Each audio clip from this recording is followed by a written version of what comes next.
بسم اللہ الرحمن الرحیم نحمده ونصلی ونسلم علی رسوله الکریم اما بعد والمیثاق الذی اخذ اللہ تعالی من آدم وذریته حق۔ متن عقیدہ طحاویہ سبق نمبر 47 عقیدہ نمبر 42۔ امام طحاوی فرماتے ہیں والمیثاق الذی اخذ اللہ تعالی، اور وعدہ وہ جس کو لیا اللہ تعالیٰ نے من آدم علیہ السلام سے اور ان کی اولاد سے وذریتہ، حق و حق ہے۔ اس کو عہد الست بھی کہتے ہیں۔ اللہ تعالیٰ نے عالم ازل میں 3 قسم کی کانفرنسیں فرمائی تھیں۔ ایک توحید کانفرنس جس کا ذکر یہ کیا جا رہا ہے، ایک رسالت کانفرنس جو اللہ تعالیٰ نے خواص انبیاء کی روحوں کو گٹھا کر کے لَتُؤْمِنُنَّ بِهِ وَلَتَنْصُرُنَّ، وہ بھی اللہ نے قرآن میں ذکر کیا ہے۔ اور تیسرے پارے کے اخیر میں کہ جس کو اللہ تعالیٰ نے نبیوں کی روحوں سے اقرار لیا تھا کہ آپ نے نبی آخر الزمان کا زمانہ پایا تو ان پر ایمان بھی لائیں گے اور ان کی مدد بھی کریں گے۔ ایک تفسیر اس کے اندر یہ بیان کی جاتی ہے آیت کی۔ ایک اولو العزم کی پیغمبر جو ہیں ان سے اللہ تعالیٰ نے میثاق لیا تھا، جس کا ذکر سورہ احزاب کے غالباً پہلے رکوع کے اخیر کے لگ بھگ ہے، ٹھیک ہے۔ تو یہ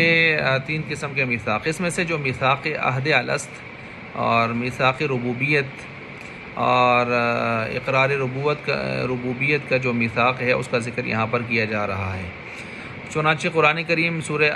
اعراف کی آیت نمبر 271 ہے، وَإِذْ أَخَذَ رَبُّكَ مِن بَنِي آدَمَ مِن ظُهُورِهِمْ ذُرِّيَّتَهُمْ وَأَشْهَدَهُمْ عَلَىٰ أَنفُسِهِمْ أَلَسْتُ بِرَبِّكُمْ قَالُوا بَلَىٰ شَهِدْنَا أَن تَقُولُوا يَوْمَ الْقِيَامَةِ إِنَّا كُنَّا عَنْ هَٰذَا غَافِلِينَ۔ سورہ اعراف ہے، سورہ اعراف کی آیت ہے، اور فرماتے ہیں اللہ تعالیٰ کہ اس وقت یاد کیجیے اس وقت کو جب تیرے رب نے بنی آدم کی اولاد یعنی بنی آدم کی پیٹھوں سے،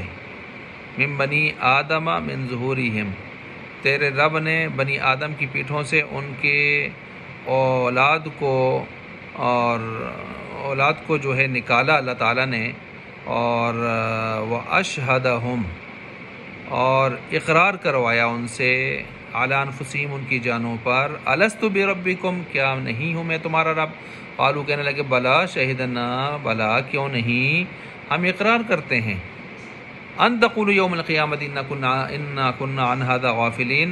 اور یہ اس لیے کہ کہیں ایسا نہ ہو قیامت والے دن کہنے لگے کہ ہم تو اس سے غافل تھے، ہمیں تو پتہ نہیں تھا۔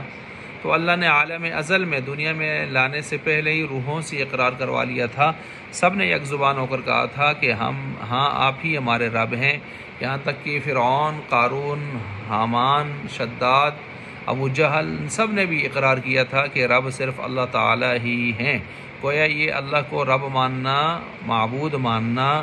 خالق ماننا، اس کی صفات کو ماننا، یہ تو ایک فطری اور نیچر والی چیز ہے کہ جس کو دنیا میں آ کے کچھ لوگ اگر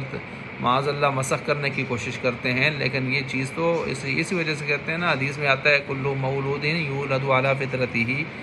کہ ہر بچہ جو پیدا ہوتا ہے وہ اپنے فطرت یعنی فطرت اسلام پر ہی پیدا ہوتا ہے، پیچھے فطرت اسلام، اس کی فطرت میں اسلام پڑا ہوتا ہے، لیکن آگے چل کے اس کو معاشرہ، اس کے والدین جو ہے اس کو یہودی، نصرانی، مجوسی جو کچھ بناتے ہیں وہ بنا لیتے ہیں، لیکن اصل میں اس کی فطرت میں شروع سے اسلام ہی ہوتا ہے، توحید ہی ہوتی ہے۔ آدم علیہ السلام کی پشت سے نکال کر جو ہے اصحاب الیمین اور اصحاب الشمال، ان کو جو ہے ان کی روحوں کو سامنے ایسے بکھیرا گیا اور ان سے اقرار لیا گیا۔ اب اس پر جو ہے حضرت عمر صلی اللہ علیہ وسلم اس آیت کے حوالے سے آپ علیہ السلام سے انہوں نے پوچھا بھی تھا، یا رسول اللہ، کہ آپ علیہ السلام نے فرمایا کہ آپ علیہ السلام سے پوچھا تھا اس آیت کے حوالے سے، تو آپ علیہ السلام نے فرمایا کہ اللہ تعالیٰ نے آدم علیہ السلام کو پیدا کیا، پھر اس کی پشت کو دائیں ہاتھ سے مسح کیا، اور پھر اس سے اولاد کو نکالا اور کہا کہ میں نے ان کو جنت کے لیے پیدا کیا اور یہ جنت والے اعمال کریں گے۔ اسی طرح پھر معاملہ کیا اور جہنمیوں کو نکالا اور فرمایا کہ یہ جہنم کے لیے پیدا کیا اور جہنم والے اعمال کریں گے۔ تو پھر پوچھا عمل کرنے کی کیا ضرورت ہے؟ فرمایا جب کسی بندے کو جنت کے لیے پیدا کیا جاتا ہے تو اس جنتیوں والے اعمال صادر کرواتا ہے، اور یہاں تک کہ اس کی موت ایسے عمل پر آتی ہے جو جنت والوں کے اعمال میں سے ہوں گے، اور اس کو جنت میں داخل کرا دے گا اللہ تعالیٰ۔ اسی طرح دوزخیوں کا معاملہ بھی ہے،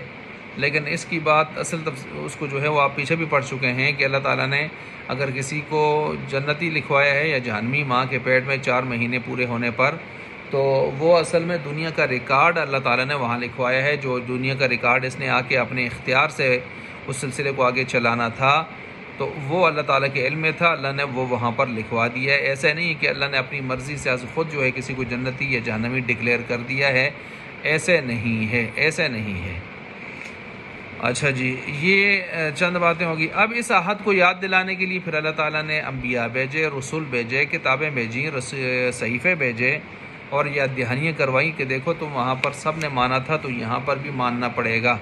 وہ ایک تکوینی لحاظ تھا جس کو مانا تھا، اب تشریعی نظام میں آئے ہو تو تشریعی نظام میں بھی اس تکوینی نظام میں جو اقرار کیا تھا اس کا پاس رکھو۔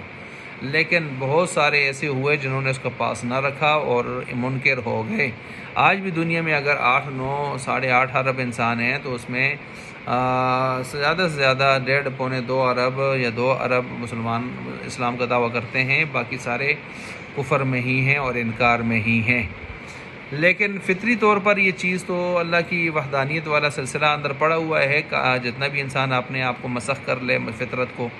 تبھی تو قرآن کہتا ہے سورہ لقمان وغیرہ مختلف آیتوں میں